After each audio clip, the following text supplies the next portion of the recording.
What would happen if China continuously patrolled Japan-controlled Senkaku Islands? This question takes us to the heart of a territorial dispute that has been brewing for years. The Senkaku Islands, situated in the East China Sea, are claimed by both China and Japan. The issue has seen an escalation in recent times, with China announcing a permanent presence of its Coast Guard vessels around the disputed islands. This decision came in the wake of President Xi Jinping's call to bolster Beijing's sovereignty claims over the islets. The move has intensified the friction between the two nations, and the Senkakus have turned into a hotbed of tension in the Western Pacific. This decision isn't isolated. It follows a series of confrontations between China and the Philippines. The Chinese vessels used water cannons on Filipino ships seeking to resupply an outpost on the Second Thomas Shoal. Manila reported swarming of other disputed reefs by Chinese fishing vessels and maritime militia. As tensions rise, the international community watches closely. China's recent appointment of a new defense minister, Admiral Dong Jun, signals a shift in its approach towards territorial disputes.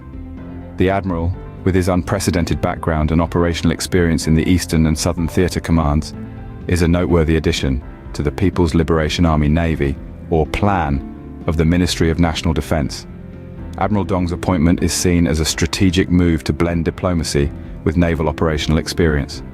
This fusion is expected to shape China's approach to territorial disputes in the East and South China Seas, areas known for their political tension and military standoffs. The admiral's role is not simply to defend, but to strategize and plan, a role which his background uniquely equips him for. Let's delve a little deeper into China's approach. A term you might have heard in relation to China's strategy is gray zone warfare.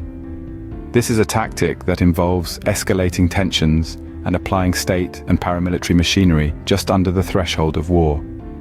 It's a strategy that doesn't justify an overwhelming military response from the opposing party, be it Japan, India, the Philippines, or Taiwan.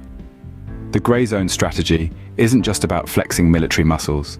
It's also about maintaining China's territorial assertions and preserving the status quo in disputed zones. This is achieved by deploying non-kinetic, sentry, and non-warfare-oriented ships like Coast Guard vessels, rather than plan warships. This shift in strategy, signaled by Admiral Dong's appointment, could be seen as a manifestation of President Xi Jinping's call to bolster Beijing's sovereignty claims over the disputed islets. It's a strategic move, one that falls in line with Xi's call for constant strengthening of efforts to safeguard the sovereignty of the islands, or as China refers to them, Diaoyu. So what does this mean moving forward? With this new leadership and approach, China seems poised to take a more assertive stance in its territorial disputes. This could mean an increase in the presence of its Coast Guard vessels around disputed areas, a more militaristic approach to diplomacy, and a continued focus on grey zone warfare. As we watch these developments unfold, one thing is clear. The stakes in the East and South China Seas are higher than ever before. Japan, as the controller of the disputed Senkaku Islands, is directly impacted by these developments. It's a situation that has seen Japan on high alert, consistently monitoring the incessant presence of Chinese vessels near the islands. The Japanese Coast Guard has reported an unprecedented number of sightings of Chinese ships close to the Senkakus, surpassing the previous year's record of 336 days. This constant presence of Chinese vessels near the islands has strained Japan-China relations, a strain that is only exacerbated by the threat of escalation. This isn't just about ships sailing through contested waters. It's about the potential for these incursions to spiral into a more serious conflict. Japan has been steadfast in its defense of the Senkaku Islands despite the pressure from China. But it's a delicate situation. On one hand, Japan has a responsibility to defend its territorial claims. On the other, it must navigate its relationship with a country that is not only a close neighbor, but also a significant player on the global stage. This situation also puts Japan's alliance with the United States under the spotlight. The US has reaffirmed its commitment to defending Japan's territory, including the Senkaku Islands. This support is crucial for Japan, but it also complicates the dynamics in the region, potentially escalating tensions with Beijing. At the heart of it, the Senkaku Islands dispute is a test of Japan's resolve. It's a test of how far Japan is willing to go to defend its territorial claims and uphold its sovereignty. It's a test of its ability to balance its own interests with those of its allies and neighbors. So, what does the future hold for Japan and the Senkaku Islands? It's hard to say. But one thing is clear: Japan is caught in a delicate balancing act. It must manage its relationship with China while defending its territorial claims. It's a balance that will require diplomacy, strength, and perhaps most importantly, resilience. Japan faces a delicate balancing act, managing its relationship with China while defending its territorial claims. The rest of the world is not merely a spectator in this unfolding drama.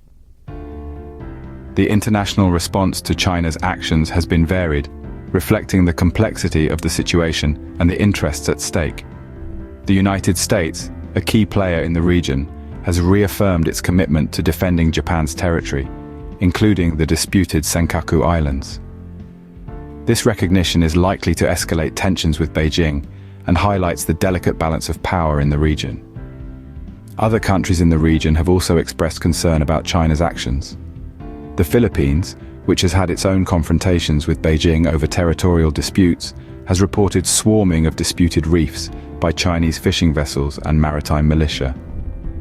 This raises questions about China's intentions and the potential for escalation in the region. At the same time, the role of international law in resolving these disputes cannot be ignored. While the law of the sea provides some guidance, its application to these complex disputes is not straightforward. Moreover, the effectiveness of international law in restraining state behavior depends on the willingness of states to abide by it. This is a significant challenge given the strategic importance of the Senkaku Islands and the broader geopolitical implications of the dispute. The potential for escalation in the Senkaku Islands dispute has significant implications for regional stability and the global order. It raises questions about the future of the US-China relationship, the role of international law in resolving territorial disputes, and the ability of smaller states to defend their interests in the face of larger, more powerful neighbors. As the situation continues to evolve, the world must grapple with the complexities of these territorial disputes and their potential to reshape the geopolitical landscape.